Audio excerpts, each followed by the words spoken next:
warahmatullahi wabarakatuh. Welcome to my video. My name is Nur Iman binti Ahmad Safwan. So today I'm going to talk about food waste in landfill, particularly in Malaysia. So in my video today, I'm going to talk about three main points, which is first the definition of food waste and the facts, the status quo of food waste in Malaysia. Secondly, I'm going to talk about the danger of food waste, and lastly, I'm going to suggest a few ideas of how to dwindle the amount of food waste in the landfill. So let's get started.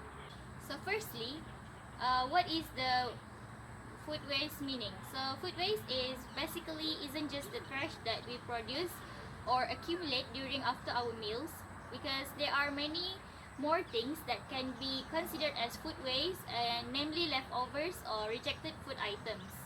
So rejected items, especially food products from farmers or suppliers, are the biggest contributors to food waste in the landfill. Most supermarkets will reject ugly or misshapen products, and in turn, it will leave the farmers with no other option where they will throw them away, which is the food items. So all the waste or trash from the household or commercial buildings are collected and sent to the landfills, where they are eventually being buried. So unfortunately, that is not the end of process, and neither is the end of our problem. So in fact, burying the food trash ends up creating a more harmful greenhouse gases called as methane, and also which can cause to the global warming and worsen the condition of climate change that have been worsened year by year.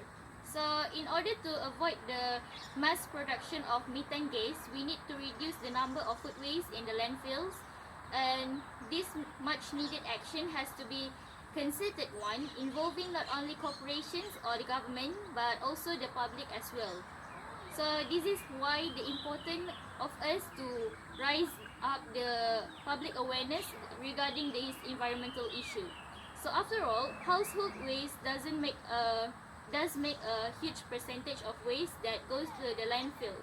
So according to the SW Corp Malaysia, which is Solid Waste and Public Cleansing Management Corporation, they found that food wastage is a perpetual problem in Malaysia, which is prominent and imminent. So the household sector accounts for 44.5% of the 16,667.5 tons of food waste generated in Malaysia daily. So moving on to the second point, which is danger of food waste. Food waste releases methane gas, and this gas is far more dangerous rather than carbon dioxide, as it absorbs heat more than other greenhouse gases. Even though the lifespan of methane is shorter rather than carbon dioxide, the effect of this gas is more potent. So the heat that it absorbs can warm up the earth in a short time. So the warming of the earth in turn will lead to rising sea level as well as climate change. So this is already happening now and very prominent and imminent. So the world has become hotter and the weather is very unpredictable. So even the Iceland recently already held a funeral for its glacier, which has been lost due to the climate change. So next, I'm going to talk about the solution to the problem, which is the food waste in a landfill. This is some of the ideas that I propose to you in order to dwindle the amount of food waste in the landfill.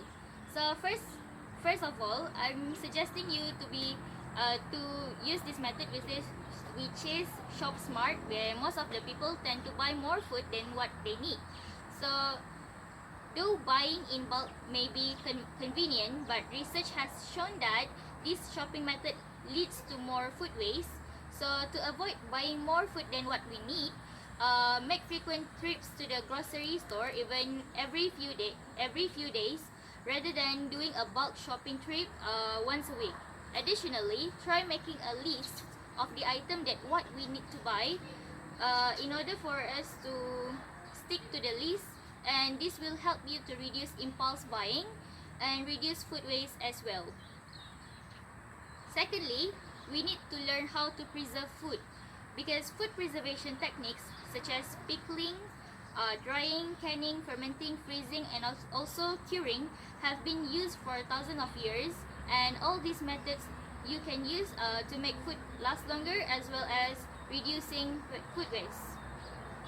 So, in instant, canning an excess of ripe apples and turning them into applesauce, or pickling fresh carrots from the market will provide you with a delicious and long-lasting treat that even a kid can enjoy. So lastly, I'm suggesting you to keep your fridge from clutter-free.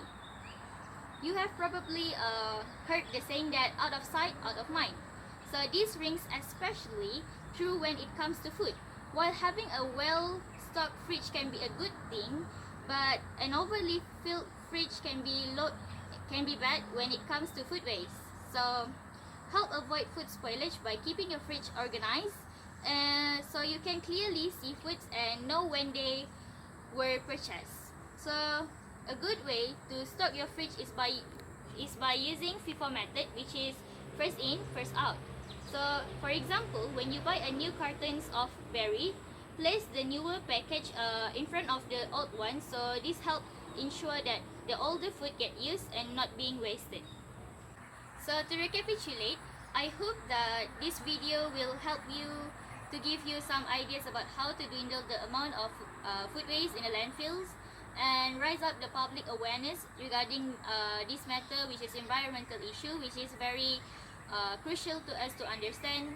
So thank you for spending your time watching this video. Don't forget to like and comment in the section below, and share your love for our environment. Take care, stay at home, stay safe, and be happy. Thank you and have a pleasant day. Bye people!